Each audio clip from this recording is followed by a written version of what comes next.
Assalamualaikum warahmatullahi wabarakatuh. Selamat malam teman-teman Baritomania semua. Bersama saya Muhammad Fuadi Haitami. Eh, saya sebagai host pada malam hari ini, kita akan mengadakan live Instagram bersama legenda Barito Putra, yaitu Coach Ilham Ramadona, yang juga selaku mantan dari pemain dari Barito Putra sendiri, serta pelatih, mantan pelatih dari Elite Pro Academy Liga 1 tim Barito Putra usia 16 dan usia 18. Jadi sebentar lagi kita akan terhubung dengan Coach Ilham Ramadona, dan teman-teman mungkin bisa langsung saja menanyakan beberapa pertanyaan dan akan langsung dijawab sendiri oleh Coach Ilham Ramadona.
Ngerasinya adik. Oke. Assalamualaikum. Selamat malam Coach Ilham Ramadona. Waalaikumsalam, apa kabar Mas? Alhamdulillah sehat. Coach sendiri gimana? Baik, alhamdulillah. Alhamdulillah. Gimana kegiatan selama pandemi ini, apa sih, Coach? eh di rumah aja 3 bulan Hmm, kurang lebih, tapi ya paling bertukar pikiran sama kawan-kawan yang teman-teman pelatih sih. Diskusi itu sih.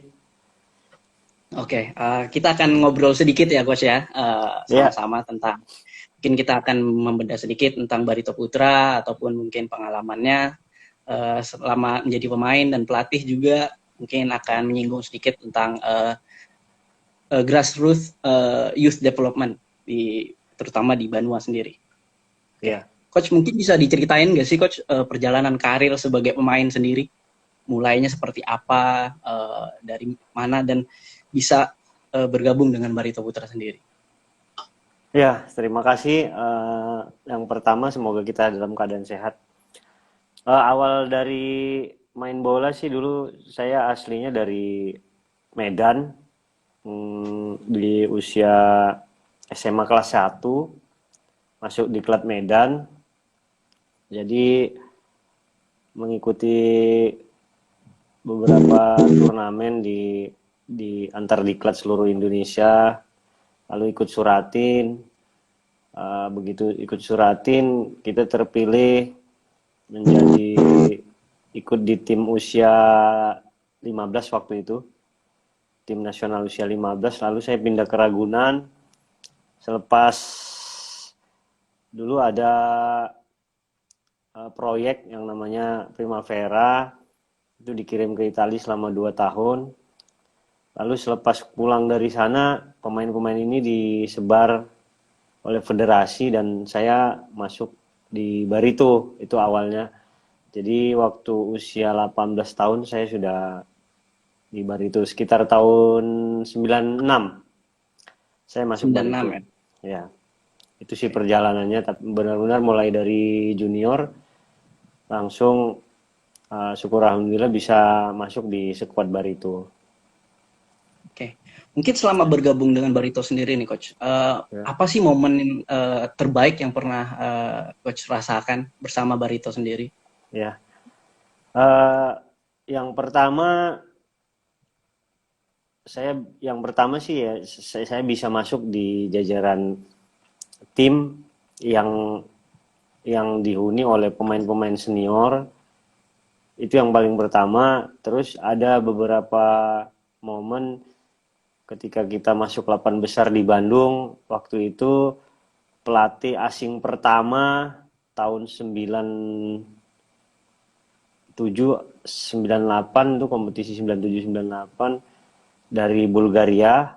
Itu sih momen yang paling ini kita masuk 8 besar tapi akhirnya kita tidak masuk semifinal karena kalah dengan Bandung Raya waktu itu. Kita home base-nya turnamen 8 besarnya waktu itu di Bandung. Itu sih perjalanan Oke. itu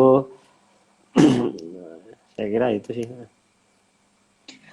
Coach sendiri kan udah membela sebagai pemain membela beberapa tim lah secara profesional. Ya, Apa sih yang membuat tim Barito itu berbeda dari tim-tim yang lain? Oh, ini sesuatu yang tidak saya dapatkan di Barito seperti itu. ya saya sangat sepakat sebenarnya yang sampai saat ini ada terasa itu dengan kekeluargaan. Jadi sampai sekarang pun kita punya ikatan di Legend, namanya Ikatan Legend Barito. Itu orang-orang yang ada di Ikatan Legend itu mulai dari Barito pertama tahun 88 sampai yang tahun 2013-14 masuk di dalam situ yang memang sudah berhenti di liga. Intinya begitu saya keluar dari Timnas 19 ada seperti penjemputan khusus dulu dari Barito. Kita dijemput di Jakarta seperti layaknya keluarga gitulah, datang ke Banjarmasin dengan sambutan yang luar biasa. Saya juga kaget waktu 17 Mei dulu itu hanya latihan saja lapangan itu full. Kita latihan saja lapangan itu full. Jadi memang yang perlu digarisbawahi sih kekeluargaan di Barito itu sih dari dulu manajernya Bapak Rahmadi, abang abang dari Bapak Asnur kan. Ya. Jadi turun temurun sampai sekarang. Ya kita mudah-mudahan kita doakan supaya semoga Barito terus berkembang dan berprestasi lah. Itu sih. Amin ya robbal alamin. Oke, mungkin kita geser sedikit nih coach tentang Ya, kita bisa gali sedikit tentang karir kepelatihan coach sendiri nih. ya, Bisa ceritain nggak sih perjalanan karirnya sebagai pelatih? Terus kan ini kan baru-baru saja juga di Daulat ya, jadi ketua APSI ya, ya, Kalsel juga. Nah itu tujuannya apa sih dan visinya apa sih dari APSI itu sendiri? ya. Yang pertama sih perjalanan karir pelatih sih dimulai di 2018. Ketika itu pertama kali Liga 1 diwajibkan harus punya tim usia 16, Elite Pro Academy. Yang dinamakan sekarang itu Elite Pro Academy. Kebetulan waktu itu ada pertandingan di Sawangan yang diikutin oleh seluruh Liga 1 U16. Eh, saya diminta untuk menjadi pelatih lah waktu itu. Kebetulan waktu itu alhamdulillah saya sudah punya lisensi C karena memang di Banjarmasin agak waktu tahun 2018 itu masih banyak pelatih yang memang belum punya lisensi. Kebetulan saya mantan, alhamdulillah saya dikasih dikasih amanah, ya terus sampai berjalan sampai di 2019 kemarin itu sih. Terus untuk diangkatnya saya menjadi ketua PSSI, sebenarnya ini menjadi koordinator saja sih awalnya untuk pelatih-pelatih yang ada di Banjarmasin. Tujuannya sih untuk mendata siapa saja pelatih yang memang belum mempunyai lisensi, kita data. Kalau kita memang bisa maksimal membantu atau menjadi jembatan untuk mereka bisa ikut, kita akan usahakan. Jadi intinya kita ingin pelatih-pelatih di Banjarmasin ini punya kualitas uh, yang dengan konsep melatih gitu. Bukan tidak boleh, bukan berarti yang punya lisensi terus selamanya bagus, bukan juga. Cuman artinya setiap perkembangan pelatih itu kan harus ada lisensinya sih. Nah, ibarat kata orang sekolah harus punya ijazah kalau kita mau melanjutkan ke sekolah berikutnya, ke jenjang yang paling atas. Itu sih untuk awal sih itu. Jadi beda poin-poinnya ketika APSSI pusat dengan daerah. Kalau yang pusat jelas mereka mungkin poin-poinnya membicarakan tentang kelanjutan Liga 1 atau apa. Kalau di daerah ini kan itu sih merangkul semua pelatih-pelatih lokal untuk menjadi satu visi dan sama-sama berbagi pengalaman sih intinya begitu. Oke, mungkin bisa diceritain nih Coach, suka dukanya sebagai pelatih sendiri apa sih gitu loh? Karena kan kita tahu pelatih usia muda atau yang berada di level grassroots itu apa ya? Secara kendalanya berbeda-beda. Nah, Ya, untuk di grassroots sendiri itu problemnya seperti apa sih suka dukanya? ya. Jadi banyak permasalahan yang terjadi di grassroots. Setiap daerah punya permasalahannya masing-masing. Khusus untuk Banjarmasin yang saya rasakan, yang pertama sih memang masalah fasilitas lapangan. Nah, jadi bagaimana kita mau mengembangkan permainan atau mengembangkan potensi pemain itu, tapi kadang-kadang kita latihan di lapangan yang tidak realistis, seperti tidak lapangan layak, lapangan sepak bola yang sesungguhnya, itu sih yang paling penting. Suka dukanya sih, ya itu salah satu tadi, ya bukan duka sih, cuman itu sebagian dari proses, tapi kita nggak mau menyerah sampai di situ kan. Kalau pelatih sih saya rasa memanfaatkan situasi itu jauh lebih baik daripada kita mengeluh kan begitu. Tapi dengan adanya Elite Pro Academy ini mulailah pemain-pemain ini mulai dapat tempat latihan yang layak sih begitu, yang difasilitasi oleh Barito sendiri. Jadi untuk kedepannya kita nggak tahu orang-orang yang memang berhak di menjalankan mencarikan lapangan yang lebih baik sih, itu sih harus ada sih sebenarnya gitu loh. Jadi anak-anak ini tidak latihan di tempat yang nggak sesungguhnya nggak layak, dan kadang-kadang khususnya di Banjarmasin ini ada lapangan yang layak, tapi ketika anak-anak SSB itu mau latihan apa, justru para senior-senior atau orang-orang tua itu malah mengesampingkan mereka. Udahlah anak-anak minggir aja lah dulu. Ini yang kadang-kadang miris juga sih. Tapi mudah-mudahan dengan perlahan ini mulai paham lah bahwasannya pembinaan usia dini itu penting gitu untuk perkembangan khususnya di Banjarmasin. Oke, jadi itu salah satu kendala utama ya di Banjarmasin ya, bahwa anak-anak di level usia SSB itu susah berkembang karena keterbatasan lapangan dan juga peran dari lingkungan yang tidak mendukung bahwa pentingnya pengembangan grassroots sendiri ya Coach ya gitu ya. Iya, betul. Nah, kita tadi bicara menyinggung soal Elite Pro Academy ya, Coach ya.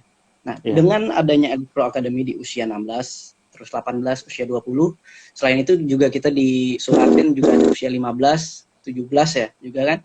iya, Nah, di 19, secara level kan mereka tuh berbeda. iya, Untuk Elite Pro kan lebih lebih lebih elit lah mereka secara iya, dan suratin juga.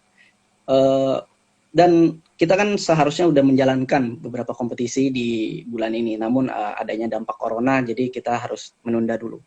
Jadi iya. seberapa berpengaruh sih, Coach, dengan tertundanya kompetisi dengan adanya pandemi ini terhadap industri sepak bola, terutama di grassroots levelnya? Iya,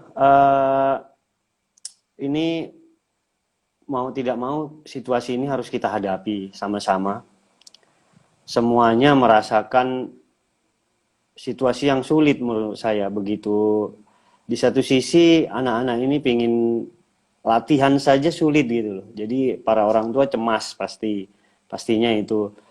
Tapi yang jadi eh, poin plusnya sih ada beberapa memang menjalankan latihan di rumah. Minimal mereka punya punya kesibukan untuk istilahnya olahraga untuk kesehatan lah, untuk jauh dari segala COVID inilah. Tapi itu sebenarnya nggak cukup karena sepak bola tidak hanya itu. Jadi latihan di rumah hanya latihan individual. Sepak bola kan tidak hanya itu gitu loh.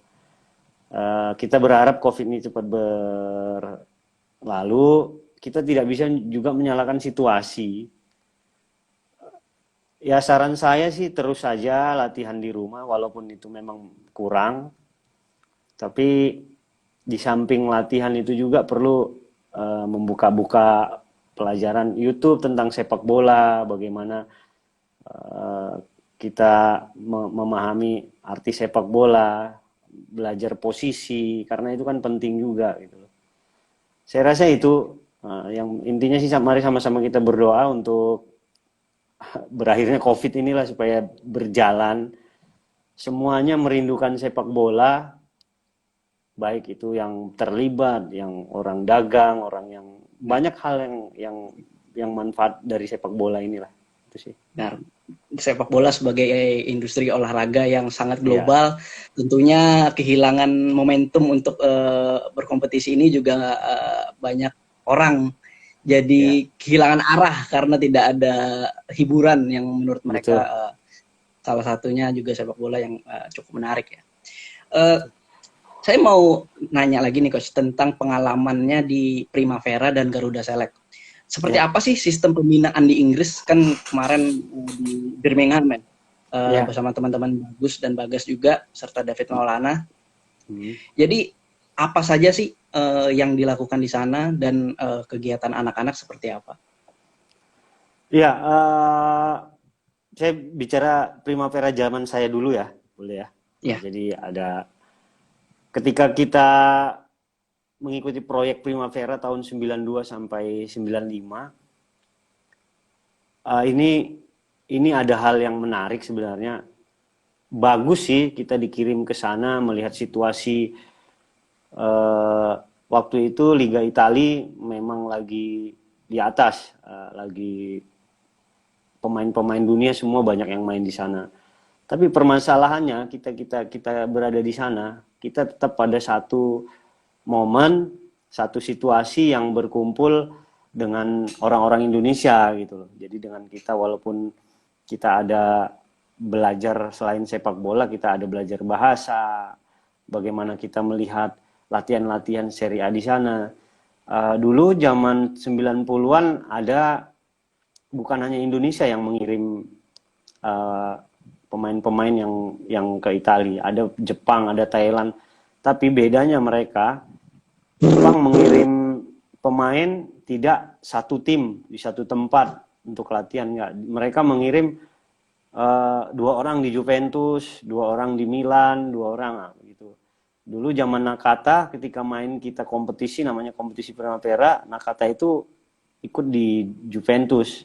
Nah, jadi kenapa waktu itu Nakata bisa berkembang? Salah satunya itu dia bisa beradaptasi dengan dirinya sendiri menghadapi teman-teman yang beda kultur, beda cara bermainnya, mungkin Asia dengan Eropa. Nah, jadi itu sih kalau yang saya rasa seandainya nanti ini cerita tentang Garuda Select sama sebenarnya. Pengirimannya satu tim di suatu tempat, ikuti kompetisinya memang bagus, tapi situasinya mereka tetap satu Indonesia.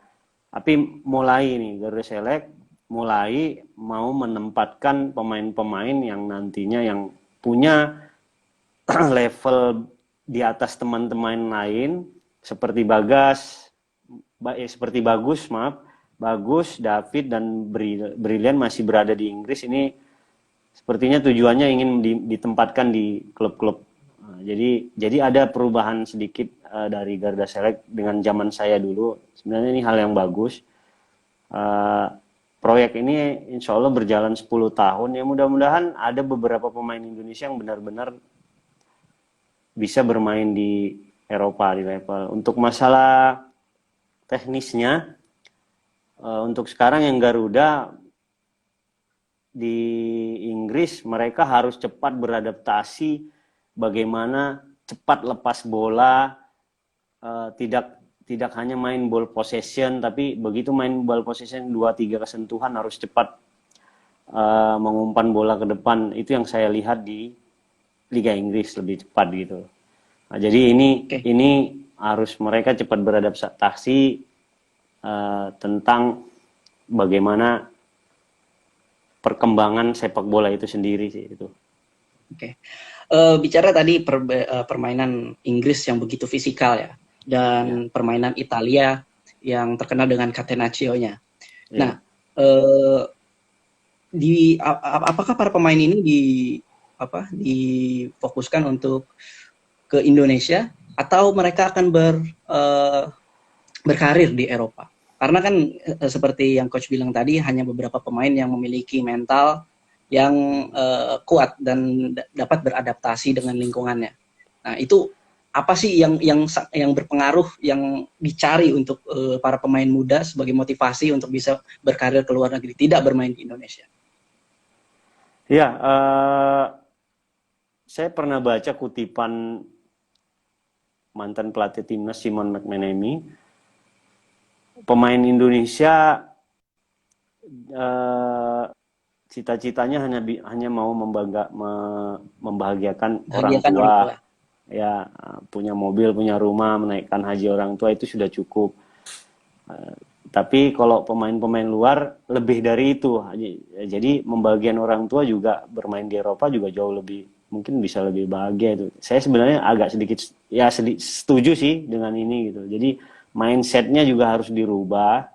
Ketika usia mereka di 16-17 tahun sudah berangkat ke luar negeri, kalau bisa kita juga sering diskusi dengan pemain itu, kalau bisa jangan pulang main di Indonesia, kalau bisa di sana gitu. Cuman kan permasalahannya dari 20 sampai 25 pemain yang dikirim ke sana, tidak semuanya bisa bermain di sana. Salah satunya masalah regulasi. Mungkin pemain Indonesia untuk main di Inggris, regulasinya harus bagaimana, harus sudah bermain 2 tahun, harus punya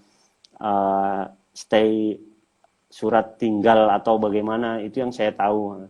Tapi tidak menutup kemungkinan dari 25, 1 atau 2 sampai 3 pemain sudah cukup bagus saya rasa. Jadi kita sih pinginnya banyak pemain yang main di Eropa. Tapi kita harus juga menarik lagi ke belakang, apakah kita memang benar-benar pantas atau tidak. Itu sih sebenarnya. Semuanya banyak yang harus kita jalani prosesnya. Baik masalah teknis, non teknisnya, di luar lapangannya bagaimana. Itu yang harus kita kembangkan, dan potensi anak-anak ini nggak boleh hilang gitu. Itu. Pandangan coach sendiri nih, gimana sih mengembangkan pemain agar dia menjadi pemain top? Saya membaca di bukunya Andrea Pirlo, I think therefore I play. dikutip di sana bahwa dia sempat dikucilkan pada saat dia bermain di Brescia usia mudanya karena dia bermain saking bagusnya dan teman-teman mereka itu tidak suka dan malah mengucilkan Pirlo sendiri, dan dia di situ bangkit sendiri dengan motivasinya tanpa bantuan teman-temannya. Nah, coach sebagai pelatih sendiri nih, pengalaman coach bersama di Indonesia, gimana itu menanggapinya? Mental-mental seperti Pirlo itu seperti apa sih menanamkannya kepada anak muda? Seberapa jauh peran dari pelatih sendiri?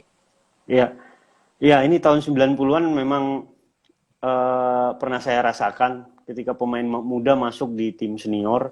Ini pasti kena tekanan ini, baik tekanan secara teknis di lapangan itu udah jelas. Kita selalu begitu kita agak sedikit bagus, ada ancamannya sih sebenarnya mereka mau ingin kita bagus, tapi kadang-kadang agak berlebihan. Kita diambil dengan tidak sesuai dengan permainannya, begitulah ancaman-ancamannya begitu. Cuman bagaimana kita melihat situasi ini, kita harus dekat dengan kalau kita bicara di level anak 18 atau 19 main di senior, ya kita harus bisa-bisa kita menempatkan diri mengikuti istilahnya berteman lebih dekat dengan senior gitu loh, paling tidak bertukar pikiran. Zaman sekarang kan lebih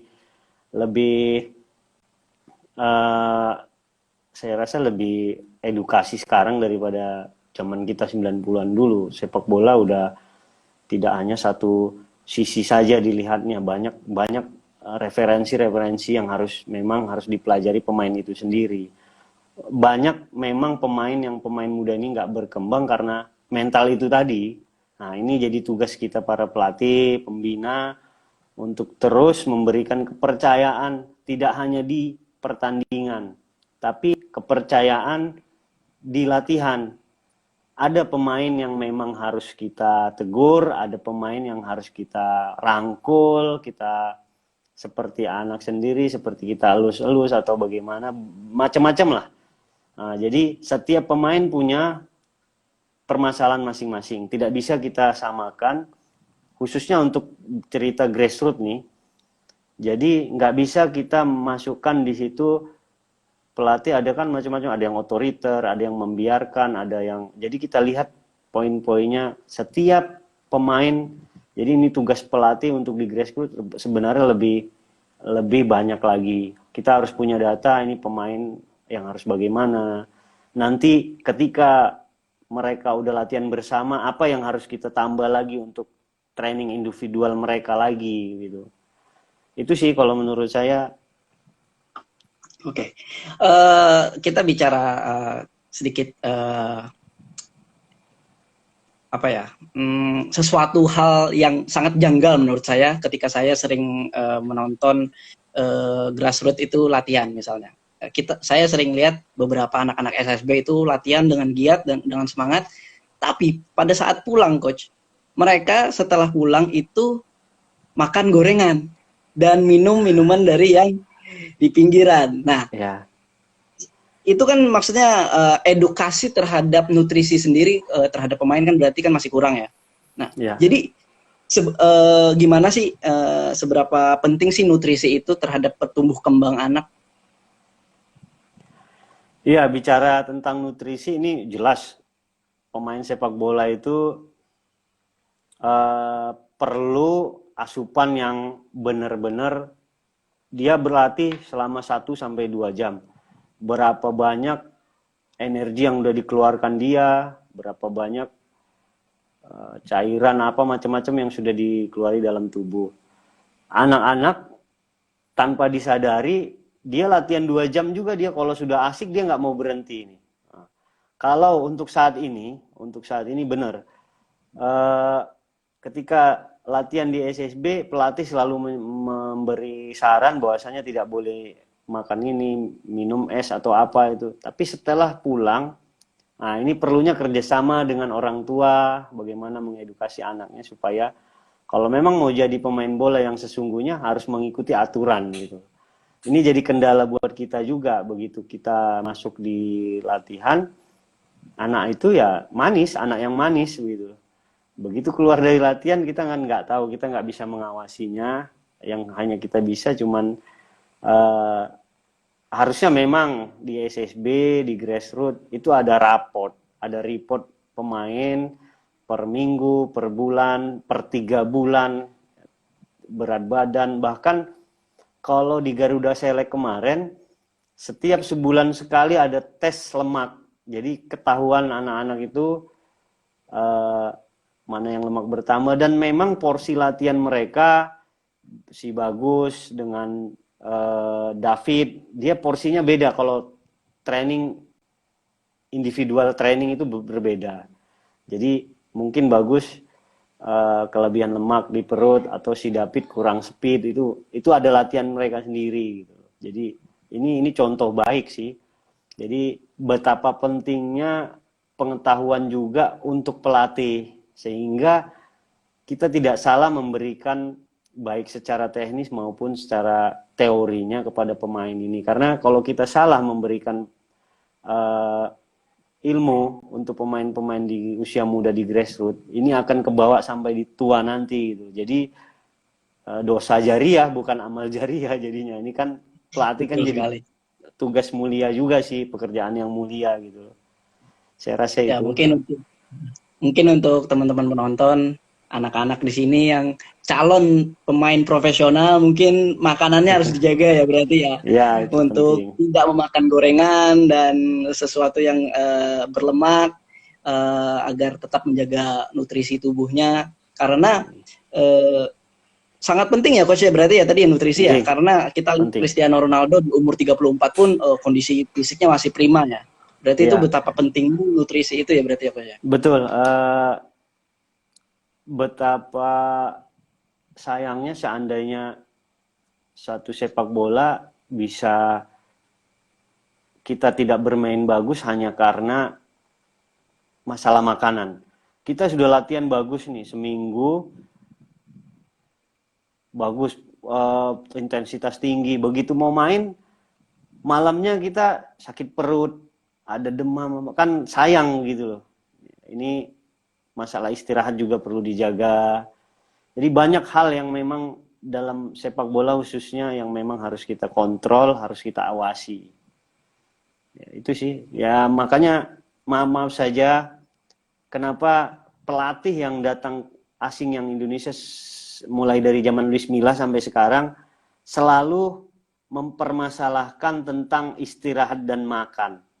Nah, jadi ini kan kalau kita tarik ke belakang, ini kan habit pemain kita. Maaf saja, mungkin saya dulu juga begitu karena memang ilmu zaman dulu kan belum sampai ke sana. Tapi sekarang ini kan udah ilmu sudah berkembang. Jadi maaf saja untuk pemain Liga 1 yang masuk di timnas, pasti permasalahannya pelatih asing mempermasalahkan masalah makan dan istirahat. Jadi sepertinya ini habit pemain kita Indonesia sudah menjadi mendarah daging. Ya, ini menjadi PR buat kita sih sebenarnya, bukan kita marah dengan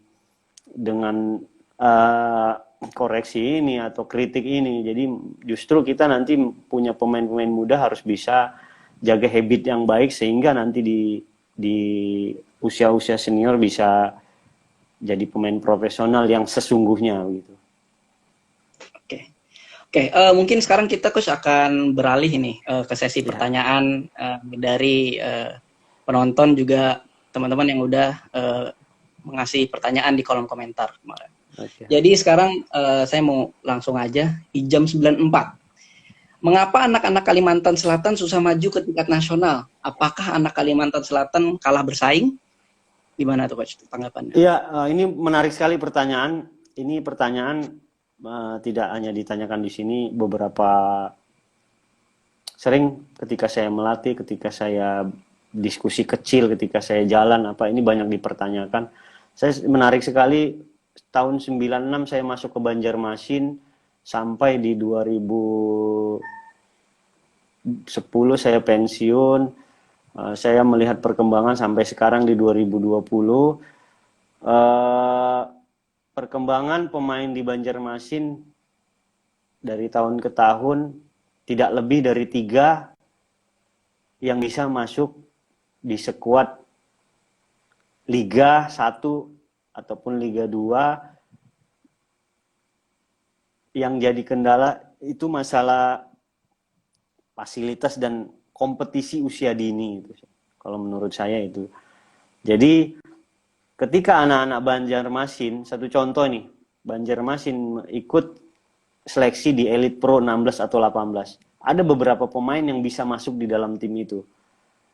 Tapi ketika sudah ada di dalam tim itu, justru mereka hilang kepercayaan diri atau tidak bisa mengembangkan potensinya agar bisa masuk di line up 11. Ada beberapa pemain untuk saat ini, Raffi Arianto untuk yang Banjarmasin, ketika di 16 maupun di 18 dengan saya, dia menit bermainnya lebih banyak.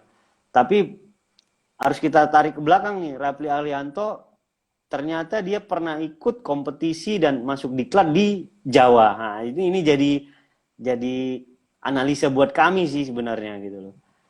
Jadi tapi ini tugas pelatih. Sebenarnya anak-anak Banjarmasin mampu untuk menyaingi pemain-pemain yang datang dari Jawa. Hanya saja mereka harus lebih mau lagi bekerja keras ketika sudah berada di dalam tim itu. Jadi tidak hanya euforianya hanya wah aku sudah masuk di tim Barito, sudah sampai di situ. Tapi tidak mau membangkitkan semangat lagi bahwasannya saya harus bisa masuk di 11 pemain tim pertama. Ada lagi pertanyaan yang sebenarnya ini kan Elite Pro ini kan diikuti para orang tua, diawasi juga kan. Kadang-kadang pertanyaan-pertanyaan itu, satu contoh pertanyaan, kalau menurut coach, adakah indikasi pemain kesayangan atau apa yang main di sana begitu? Kalau menurut saya dimanapun tidak ada pemain kesayangan, yang ada pemain yang dibutuhkan. Ketika dia bisa maksimal, pelatih itu punya pilihan ya kan, bukan kesayangan saya rasa. Seorang Mourinho juga punya pemain-pemain pilihan. Dari pilihan itu akhirnya memang benar jadi kesayangan, tapi tidak ketika dia bermain jelek, saya yakin dia juga nggak bakalan bisa main gitu loh. Jadi saya kasih contoh untuk saat ini, saya kasih contoh Raffi Arianto dan Salmani. Ini dua pemain ini untuk Banjarmasin saya kira menjadi contoh. Mereka bisa menempati di usia 16, 2 tahun hampir 3 tahun mereka bisa bersaing di situ. Bahkan nilai mereka juga agak di atas pemain-pemain yang datang. Nah, ini kan sudah muncul nih. 2 sudah cukup. Mungkin tahun depan bisa 5. Tahun depannya lagi bisa 8. Tahun depannya lagi 4 tahun ke depan, 3 tahun ke depan kita bisa 11 pemain dari Banjarmasin. Ini tugas kami. Itu salah satunya saya jadi ketua APSSI. Ini juga salah satu poin yang akan kami bahas nanti bersama Coach Isnan, Coach Fran Sinatra. Ini jadi bahan kami nanti bagaimana pemain-pemain muda dari Banjarmasin bisa berkembang. Itu. Oke, mungkin ini terakhir dari Haris Fadilah 17. Ya. Di program Primavera dan Garuda Select, apakah ada IQ test dan itu seberapa berpengaruh sih dengan terhadap permainan di lapangan IQ test itu? Ada coach. Di 92 kita mau berangkat ke Italia ada IQ test. Soalnya ada 600 soal mulai dari jam 9 pagi sampai jam 1 siang. Itu ketika itu yang paling baik IQ tesnya di zaman saya Primavera itu Kurniawan Dwilanto. Dan itu terbukti dia pemain cerdas, legend. Itu nggak bisa dibohongin, itu memang ada ukurannya gitu loh. Nah, beda dengan Coach Bima. Coach Bima dia punya ketekunan sampai sekarang dia bawa tuh. Makanya ada beberapa poin ini kita kasih contoh pemain Indonesia angkatan saya yang pernah saya alami. Ada ketukunan sama dengan Coach Yeyen juga. Mereka tekun, jadi mereka nggak mau menyerah gitu loh. Kalau beda nih Kurniawan, Bima dan Yeyen ini beda nih, beda karakter yang berbeda lah. Kalau Kurniawan memang benar-benar dia punya kecerdasan. Anaknya memang agak bandel sedikit, tapi punya kecerdasan itu juga penting gitu loh. Kalau Coach Bima memang benar-benar tekun, dia benar-benar tekun. Dia nggak mau menyerah ketika soal itu belum dijawab, dia tetap sabar mencari sama dengan Coach Yeyen gitu loh. Nah, jadi ini hanya gambaran. Di Garuda Select juga ada tes IQ juga, semua pasti ada. Harusnya di setiap SSB grassroots usia dini itu memang sudah harus ada gitu. Memang harus ada. Ada ya. Berarti jadi buat teman-teman yang nonton semua, untuk mengembangkan karir sebagai pemain profesional itu tidak cukup teknis saja saya Coach ya. Nutrisi juga, bahkan IQ juga ya berarti ya, untuk menambah pengetahuan ya. Makanya kemarin Akademi Barito di 16 dan 18 itu akademi terbaik di antara semua akademi. Kesini banyak yang mengadopsi dari Barito. Sekarang ada PSIS Semarang dengan Coach Ridwan. Ridwan sering diskusi dengan saya. Mereka mau tahu Barito itu bagaimana. Yang paling mendasar sih dikumpulkannya pemain-pemain elit pro academy ini, tapi tidak melupakan sekolah. Nah, ini. Nah, jadi sekolah itu penting karena itu bagian dari nanti teknis strategi di lapangan. Bagaimana dia bisa mengembangkan satu permainan, bertahan, menyerang sama baiknya. Kalau mereka tidak punya ilmu atau IQ yang baik, itu juga nggak akan jalan gitu loh. Oke. Jadi buat yang nonton semua udah dijelasin sama Coach Ilham ya tadi ya. Sekolah juga penting, meskipun juga sepak bola penting itu untuk menambah IQ kita ya, dan itu akan berpengaruh ya secara signifikan dengan performa kita di lapangan.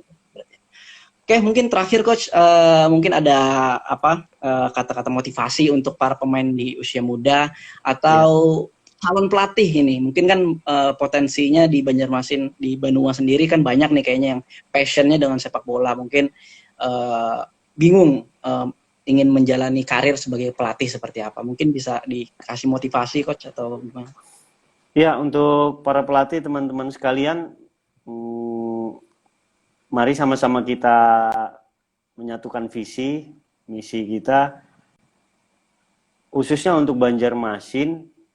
Siapapun nanti yang jadi pemainnya dari klub apapun itu menjadi kebanggaan kita. Jadi kita tidak berfokus hanya satu pertandingan, hanya untuk memenangkan pertandingan, tapi mari kita fokus untuk menjadikan satu pemain, dua pemain, tiga pemain, bahkan lebih untuk Kalsel, untuk kebanggaan kita. Jadi mari sama-sama kita satukan visi, kita berkumpul karena mengumpulkan pelatih ini agak sedikit sulit daripada kita menyampaikan hal yang latihan dengan pemain gitu loh. Jadi pawang-pawangnya ini sulit untuk dikumpulkan daripada umpama macannya dikumpulin, itu lebih gampang kita menghadapi macan, buaya, istilah anak-anaknya gitu loh. Tapi untuk mengumpulkan pelatih ini kita memang agak kadang-kadang visi berbeda boleh, tapi satu hal, sepak bola memang nggak ada yang absolut, nggak ada yang benar mutlak, tidak ada. Nah, itu yang harus dipahami. Jadi saya rasa teman-teman pelatih kalau memang ada pengalaman, karena pelatih ini kan punya pengalaman masing-masing, punya ceritanya masing-masing, nggak ada salahnya kita berbagi saja gitu. Itu sih ya, awalnya nanti dengan adanya APSSI kita data pelatih, masing-masing pelatih mana yang belum punya lisensi, kita menjadi jembatan, insya Allah berjalan. Untuk pemain terus berjuang, jangan pernah merasa lelah ketika satu cita-cita tujuan sepak bola, tapi jangan juga melupakan sekolah. Saya rasa itu sih, terus berjuang tanpa melupakan sekolah. Oke, mungkin terakhir Coach, untuk menghadapi mental pemain yang memiliki star syndrome nih, karena dia dieluk-elukan, terus ternyata performanya menurun. Itu seperti apa coach untuk di level grassroots sendiri? Ya, kalau untuk di grassroots, saya sebenarnya tidak menyalahkan mutlak itu pemain. Media juga harus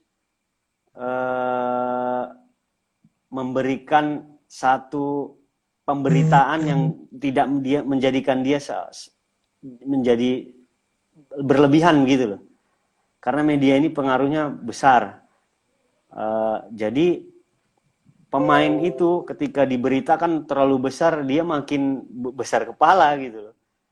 Jadi saya teringat ketika di Garuda Select kemarin, pemain-pemain muda itu yang sudah main di top level Chelsea, Arsenal, orang nggak ada yang kenal di sana gitu loh.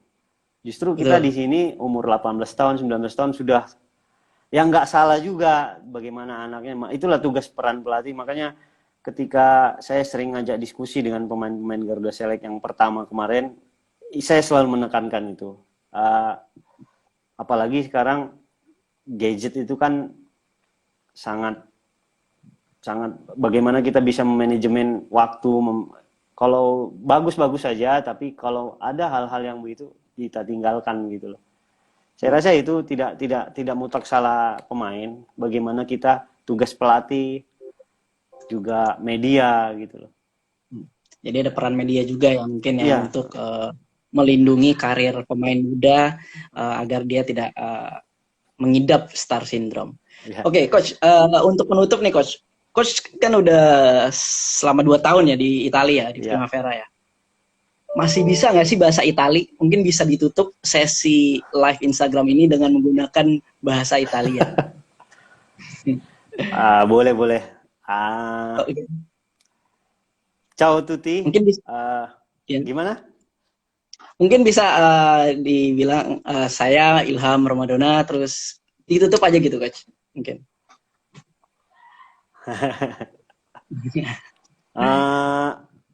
Oke, grazie per tutti. Io Ilham Ramadona. Ci vediamo.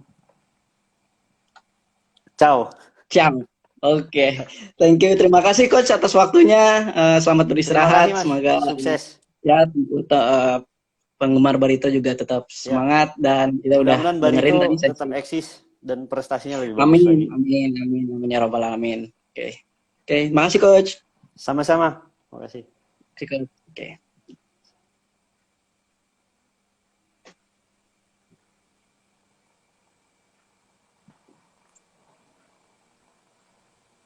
Oke. Buat para fans Barito semua, itu tadi kita ngobrol bareng sama Coach Ilham Ramadona yang membahas tentang pentingnya grassroots development dan juga pelatih. Betapa peran pelatih itu sangat penting untuk mengembangkan pemain usia muda. Oke, saya undur diri, Muhammad Fadi Haitami. Wassalamualaikum warahmatullahi wabarakatuh. Ciao.